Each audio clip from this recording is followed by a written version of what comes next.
হিউস্টনের prairie view cricket গ্রাউন্ডে বাংলাদেশ এবং ইউএসের 3 ম্যাচ সিরিজের আগে যে টর্নেডো হয়ে গেছে, এই মাঠে খেলা গড়ানো নিয়েই একটা শঙ্কা দেখা দিয়েছিল, বড় শঙ্কা। সেই জায়গায় খুবই অল্প সময়ের মধ্যে কিভাবে মাঠটা প্রস্তুত করা হলো, আমাদেরই বাংলাদেশি প্রবাসী ওনারাই কিন্তু আসলে মাঠটা তৈরি করেছেন মাত্র 48 ঘন্টার মধ্যেই। সেই গল্পটাই শুনবো। আপনার নামটা যদি একটু বলতেন। আমার নাম রাফায়াত। বাংলাদেশে কোথায় বাড়ি, এখানে কতদিন ধরে থাকা হয়? আমি চিটাগংয়ের, আর আমার এখানে 2014 সাল থেকে 14 সাল থেকে থাকছেন, হিউস্টনে থাকছেন। এবং আমি ম্যাসাচুসেটস ছিলাম, প্রথমে ম্যাসাচুসেটস ছিলাম, আর হিউস্টনে এসেছি 2020-তে। ওকে, এটার সাথে যুক্ত হলেন কিভাবে? সো আমরা এখানে আমাদের হিউস্টন প্রিমিয়ার লিগ হয়, হিউস্টন লোকাল প্রিমিয়ার লিগ হয়, 40 ওভার্স 2020 হয়। So Houston is a big thing, huge in cricket right now. তো আমাদের যখন আমরা যে যুক্ত হলাম cricket, so we are the one spreading it out. আমরাই সবাইকে জানিয়ে দিচ্ছি cricket is a big game. So যখন আমরা বুঝলাম যে মানুষজন আসছে এবং বুঝছে যে ক্রিকেট আসলেই বড়, so they wanted to do more, and আমাদের বললো যে why don't you create your own association. তা আমাদের এখন মাশাল্লাহ ইউএসের ক্রিকেট আছে, আর বাংলাদেশ ক্রিকেট তো মনে প্রাণেই মানে প্রিয়। সো দুটাকেই ম্যাচ করার জন্য আমরা একটা ভেন্যু অর্গানাইজ করলাম।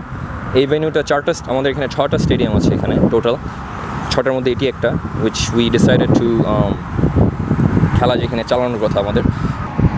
ভাগ্যক্রমে মানে দুর্ভাগ্যবশত সবই রেডি ছিল, আমাদের সাইড স্ক্রিন ছিল, সব রেডি করেছি, ভিআইপি বক্স, আমাদের কমেন্টারি বক্স সবই রেডি ছিল। আমাদের টর্নেডোটা আসাতে মানে বাংলাদেশ টিম যখন ল্যান্ড করেছে বৃহস্পতিবার, সেই দিনে আসলে টর্নেডোটা এসেছে। আর টর্নেডো আসাতে একদম লন্ডভন্ড হয়ে গেছে সব কিছু। আমাদের সাইড স্ক্রিন চলে গিয়েছে, টর্নেডোটাও আমাদের পশ্চিম থেকে দক্ষিণের দিকে যাচ্ছে, তো আমরা পশ্চিমে আছি, আর পশ্চিমেই টর্নেডোটা ল্যান্ড করেছে। তো আমরাই সবচেয়ে বিগেস্ট হিটটা নিয়েছি। সো সবই রেডি ছিল, আর জাস্ট ইন ওয়ান নাইট, এক রাতের ভিতরেই সব শেষ। তো আইসিসি থেকে কল এসেছে যে can we do it or not, মানে ম্যাচ কি পোস্টপোন করা দরকার। উই সেড নো, ম্যাচ চলবে। সো আমাদের টার্গেট টাইম ছিল 48 ঘন্টা। আমরা সকাল থেকে একেবারে রাত পর্যন্ত নন স্টপ 48 ঘন্টা কাজ করে আবার as much as we can do ফিরিয়ে এনেছি ফিল্ডটাকে। অ্যান্ড আলহামদুলিল্লাহ আজকের first match went very well. But বাংলাদেশের জন্য বলবো খুব মন খারাপ, বাট ফার্স্ট ম্যাচ, আরও 2টো ম্যাচ বাকি আছে। আই উড সে ইনশাল্লাহ বাংলাদেশ জিতবে ইনশাল্লাহ। এই যে মাঠটা যে প্রস্তুত করলেন, আমরা বাংলাদেশে যারা আসলে বিশেষ করে যারা ক্রিকেট নিয়ে নিউজ করি গণমাধ্যমে, আমরা এখানকার কিছু গণমাধ্যমে আমরা দেখেছিলাম যে টর্নেডোটা এত বড় আকারে প্রভাবটা ফেলেছিল মাঠের। সব লন্ডনে আমরা ছবিও দেখেছি, কিছু ভিডিও দেখেছি। সেই জায়গাটা থেকে আপনারা কতজন মিলে এই 48 ঘন্টার মধ্যে আপনারা পুরোপুরি রেডি করলেন? এবং বেশ আজকেও আমরা দেখলাম যে আসলে প্রভাবটা মাঠের ওদিকটায় গেলে একটু দেখা যায় যে এখনও সেই টর্নেডোর প্রভাবটা আছে। কীভাবে সম্ভব হলো এটাকে, মানে কতজন মিলেই করেছেন আপনারা?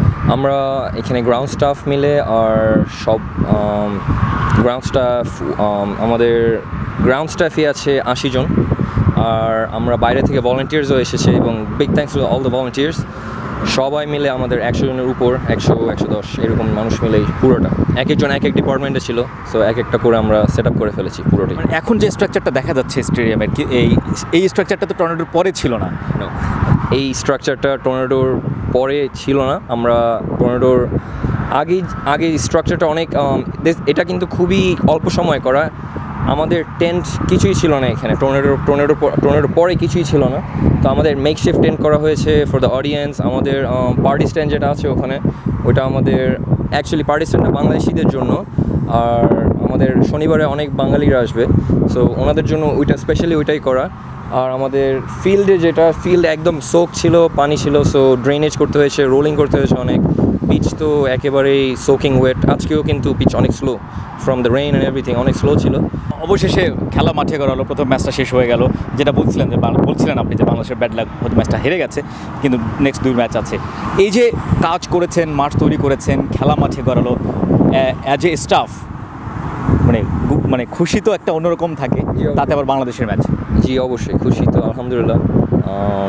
ফার্স্ট ম্যাচটা গড়িয়েছে অ্যান্ড ইট ওয়েন্ট ওয়েল। আমাদের টার্গেট টাইম দিয়েছে, আমরা টার্গেট টাইম মেনটেন করেছি, এবং সময় মতো খেলা হয়েছে।